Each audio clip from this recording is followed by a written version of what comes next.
Hi ನಮಸ್ತೆ ಎಲ್ಲರಿಗೂ ಮಧುರಾ ಚಾನಲ್ಗೆ ಸ್ವಾಗತ. ಇವತ್ತೊಂದು ತುಂಬಾ ಸಿಂಪಲ್ ಆಗಿ ರುಚಿಕರವಾಗಿ ಮಾಡ್ಕೊಳ್ಬಹುದಾದಂತಹ ಚಿಕನ್ ಫ್ರೈಡ್ ರೈಸ್ ರೆಸಿಪಿಯನ್ನು ನಿಮ್ಮ ಜೊತೆ ಶೇರ್ ಮಾಡ್ಕೊಳ್ತಾ ಇದ್ದೇನೆ. ಮನೆಯಲ್ಲಿ ಹೇಗೆ ಸುಲಭವಾಗಿ ಮಾಡ್ಕೊಳ್ಬಹುದಂತ ನೋಡೋಣ ಬನ್ನಿ.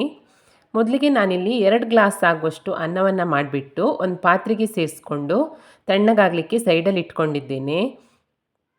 ನಂತರ ಒಂದು 1/4 kg ಬೋನ್ಲೆಸ್ ಚಿಕನನ್ನು ಚೆನ್ನಾಗಿ ತೊಳೆದ್ಬಿಟ್ಟು ಒಂದು ಬೌಲಿಗೆ ಸೇರಿಸಿ ಇಟ್ಕೊಂಡಿದ್ದೇನೆ. ಇವಾಗ ಇದಕ್ಕೆ ಒಂದು 1/4 ಟೇಬಲ್ ಸ್ಪೂನ್ ಆಗುವಷ್ಟು ಉಪ್ಪು, ಒಂದು 1/4 ಟೇಬಲ್ ಸ್ಪೂನ್ ಆಗುವಷ್ಟು ಅರಿಶಿಣ, ಒಂದು ಅರ್ಧ ಟೇಬಲ್ ಸ್ಪೂನ್ ಆಗುವಷ್ಟು ಚಿಕನ್ ಮಸಾಲ ಪೌಡರ್, ಒಂದು 1/4 ಟೇಬಲ್ ಸ್ಪೂನ್ ಆಗುವಷ್ಟು garam masala powder, 1 table spoon ಆಗುವಷ್ಟು ಖಾರದ ಪುಡಿ, ಒಂದು ಅರ್ಧ ಟೇಬಲ್ ಸ್ಪೂನ್ ಆಗುವಷ್ಟು ಶುಂಠಿ ಬೆಳ್ಳುಳ್ಳಿ ಪೇಸ್ಟ್, ಹಾಗೆ ಒಂದು 2 ಟೇಬಲ್ ಸ್ಪೂನ್ ಆಗುವಷ್ಟು ಕಾರ್ನ್ ಫ್ಲೋರ್ ಅಥವಾ ಜೋಳದ ಹಿಟ್ಟು. ಇದಿಷ್ಟನ್ನು ಸೇರಿಸ್ಬಿಟ್ಟು ಚೆನ್ನಾಗಿ ಚಿಕನ್ ಜೊತೆ ಮಿಕ್ಸ್ ಮಾಡ್ಕೊಳ್ತೀನಿ. ಈ ರೀತಿಯಾಗಿ ಚೆನ್ನಾಗಿ ಮಿಕ್ಸ್ ಆದ ನಂತರ ಸೈಡಲ್ಲಿ ಇಡೋದು ಏನೂ ಬೇಡ. ಸ್ಟವ್ ಮೇಲೆ ಎಣ್ಣೆಯನ್ನು ಕಾಯಲಿಕ್ಕೆ ಇಟ್ಕೊಂಡ್ಬಿಟ್ಟು ಎಣ್ಣೆ ಚೆನ್ನಾಗಿ ಕಾದ ನಂತರ ನಾವು ಮಸಾಲೆ ಹಚ್ಚಿರುವಂತಹ ಚಿಕನನ್ನು ಈ ರೀತಿಯಾಗಿ ಎಣ್ಣೆಗೆ ಬಿಟ್ಕೊಳ್ಬೇಕು.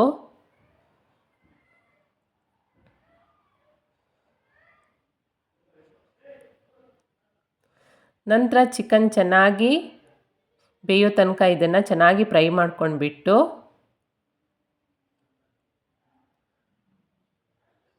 ಎತ್ತಿಟ್ಕೊಂಡ್ರೆ ಆಗುತ್ತೆ. ಒಂದು 5ರಿಂದ 6 ನಿಮಿಷ ಚೆನ್ನಾಗಿ ಫ್ರೈ ಮಾಡಿಕೊಂಡ್ರೆ ನೋಡಿ ಚಿಕನ್ ರೆಡಿ ಆಗುತ್ತೆ. ಇದೇ ರೀತಿ ನಾನೆಲ್ಲ ಚಿಕನನ್ನು ಫ್ರೈ ಮಾಡಿ ಸೈಡಲ್ಲಿ ಇಟ್ಕೊಳ್ತೀನಿ. ನಂತರ ಫ್ರೈಡ್ ರೈಸ್ ಮಾಡಲಿಕ್ಕೋಸ್ಕರ ಸ್ಟವ್ ಮೇಲೆ ಒಂದು ಬಾಣಲೆಯನ್ನು ಇಟ್ಕೊಂಡ್ಬಿಟ್ಟು ಇದಕ್ಕೊಂದು 3 ಟೇಬಲ್ ಸ್ಪೂನ್ ಆಗುವಷ್ಟು ಎಣ್ಣೆಯನ್ನು ಸೇರಿಸ್ಕೊಳ್ತಾ ಇದ್ದೇನೆ. ಎಣ್ಣೆ ಚೆನ್ನಾಗಿ ಕಾದ ನಂತರ ಉದ್ದಕ್ಕೆ ಹೆಚ್ಕೊಂಡಿರುವಂತಹ ಒಂದು ಈರುಳ್ಳಿಯನ್ನು ಸೇರಿಸ್ಕೊಂಡ್ಬಿಟ್ಟು ಹೈ ಫ್ಲೇಮ್ನಲ್ಲಿಯೇ ಇದನ್ನು ಚೆನ್ನಾಗಿ ಹುರ್ಕೊಳ್ತೀನಿ. ಈರುಳ್ಳಿ ಸ್ವಲ್ಪ ಫ್ರೈ ಆದ ನಂತರ ಇದಕ್ಕೆ 2 ಮೊಟ್ಟೆಯನ್ನು ಒಡೆದ್ಬಿಟ್ಟು ಸೇರಿಸ್ಕೊಳ್ತಾ ಇದ್ದೇನೆ. ಮೊಟ್ಟೆಯನ್ನು ಸೇರಿಸಿದ ನಂತರ ಚೆನ್ನಾಗಿ ಫ್ರೈ ಮಾಡ್ಕೊಳ್ಬೇಕು. ಈರುಳ್ಳಿ ಜೊತೆ ಮಿಕ್ಸ್ ಮಾಡ್ಕೊಳ್ತಾ ಚೆನ್ನಾಗಿ ಇದನ್ನು ಕೂಡ ಫ್ರೈ ಮಾಡ್ಕೊಳ್ಬೇಕು. ಮೊಟ್ಟೆ ಫ್ರೈ ಆದ ನಂತರ ಚಿಕ್ಕದಾಗಿ ಹೆಚ್ಕೊಂಡಿರುವ ಸ್ವಲ್ಪ ಕ್ಯಾಪ್ಸಿಕಮ್, ಸ್ವಲ್ಪ ಕ್ಯಾಬೇಜ್, ಸ್ವಲ್ಪ ಬೀನ್ಸ್ ಹಾಗೆ ಸ್ವಲ್ಪ ಕ್ಯಾರೆಟನ್ನು ಸೇರಿಸ್ಕೊಂಡ್ಬಿಟ್ಟು ಈರುಳ್ಳಿ ಮತ್ತು ಮೊಟ್ಟೆ ಜೊತೆಗೆ ಚೆನ್ನಾಗಿ ಮಿಕ್ಸ್ ಮಾಡ್ಕೊಳ್ತೀನಿ.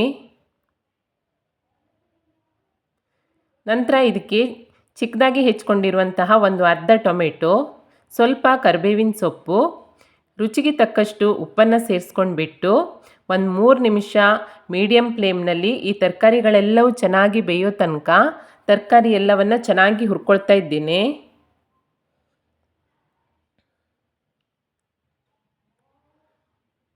ಒಂದು 3 ನಿಮಿಷದ ನಂತರ ನೋಡಿ ತರಕಾರಿ ಎಲ್ಲ ಚೆನ್ನಾಗಿ ಬೆಂದಿದೆ. ಈಗ ಅನ್ನವನ್ನು ಸೇರಿಸ್ಕೊಳ್ತಾ ಇದ್ದೇನೆ. ಅನ್ನವನ್ನು ಸೇರಿಸಿದ ನಂತರ ಒಂದು 1/4 ಟೇಬಲ್ ಸ್ಪೂನ್ ಆಗುವಷ್ಟು ಗರಂ ಮಸಾಲ, ಒಂದು ಅರ್ಧ ಟೇಬಲ್ ಸ್ಪೂನ್ ಆಗುವಷ್ಟು ಚಿಕನ್ ಮಸಾಲ, ಒಂದು ಅರ್ಧ ಟೇಬಲ್ ಸ್ಪೂನ್ ಆಗುವಷ್ಟು ಖಾರದ ಪುಡಿ, ಒಂದು 1/4 ಟೇಬಲ್ ಸ್ಪೂನ್ ಆಗುವಷ್ಟು ಪೆಪ್ಪರ್ ಪುಡಿ, 1 ಟೇಬಲ್ ಸ್ಪೂನ್ ಆಗುವಷ್ಟು ಸೋಯಾ ಸಾಸ್, 1 ಟೇಬಲ್ ಸ್ಪೂನ್ ಆಗುವಷ್ಟು ರೆಡ್ ಚಿಲ್ಲಿ ಸಾಸ್ ಅಥವಾ ಗ್ರೀನ್ ಚಿಲ್ಲಿ ಸಾಸ್ ಯಾವುದಿದೆಯೋ ಅದನ್ನು ಸೇರಿಸ್ಕೊಂಡ್ಬಿಟ್ಟು ಅನ್ನ ತರಕಾರಿ ಎಲ್ಲವನ್ನು ಈಗ ಚೆನ್ನಾಗಿ ಮಿಕ್ಸ್ ಮಾಡ್ಕೊಳ್ಬೇಕು. ನೋಡಿ ಈ ರೀತಿಯಾಗಿ ಚೆನ್ನಾಗಿ ಮಿಕ್ಸ್ ಆದ ನಂತರ ಫ್ರೈ ಮಾಡಿ ಇಟ್ಕೊಂಡಿರುವಂತಹ ಚಿಕನ್ ಹಾಗೆ ಚಿಕ್ಕದಾಗಿ ಹೆಚ್ಕೊಂಡಿರುವಂತಹ ಕೊತ್ತಂಬರಿ ಸೊಪ್ಪನ್ನು ಸೇರಿಸ್ಕೊಂಡ್ಬಿಟ್ಟು ಇನ್ನೊಮ್ಮೆ ಚೆನ್ನಾಗಿ ಮಿಕ್ಸ್ ಮಾಡಿಕೊಂಡ್ರೆ ರುಚಿಯಾದ ಚಿಕನ್ ಫ್ರೈಡ್ ರೈಸ್ ರೆಡಿಯಾಗತ್ತೆ.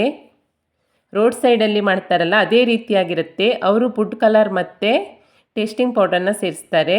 ನಾವು ಅದೆರಡೂ ಇಲ್ಲದೇನೆ ಮನೆಯಲ್ಲಿಯೇ ರುಚಿಯಾಗಿ ಶುಚಿಯಾಗಿ ಹಾಗೆ ಆರೋಗ್ಯಕರವಾಗಿ ತುಂಬಾ ಸಿಂಪಲ್ಲಾಗಿ ಮಾಡ್ಕೊಳ್ಬಹುದು. ನೋಡಿ ಎಷ್ಟು ಚೆನ್ನಾಗಿ ಬಂದಿದೆ ಅಂತ. ಹಾಗೆ ರುಚಿ ಕೂಡ ಸೂಪರಾಗಿರುತ್ತೆ. ಖಂಡಿತ ಟ್ರೈ ಮಾಡಿ. ರೆಸಿಪಿ ಇಷ್ಟ ಆದಲ್ಲಿ ಲೈಕ್ ಮಾಡಿ, ಶೇರ್ ಮಾಡಿ, ಹಾಗೆ ಹೇಗಾಗಿದೆ ಅಂತ ಕಮೆಂಟ್ ಮಾಡಿ ತಿಳಿಸಿ. ಹೊಸದಾಗಿ ನಮ್ಮ ಚಾನಲ್ ನೋಡ್ತಾ ಇದ್ದರೆ ಸಬ್ಸ್ಕ್ರೈಬ್ ಮಾಡ್ಕೊಳ್ಳಿ. ಸಿಗೋಣ ಮುಂದಿನ ರೆಸಿಪಿಯಲ್ಲಿ. Thank you for watching.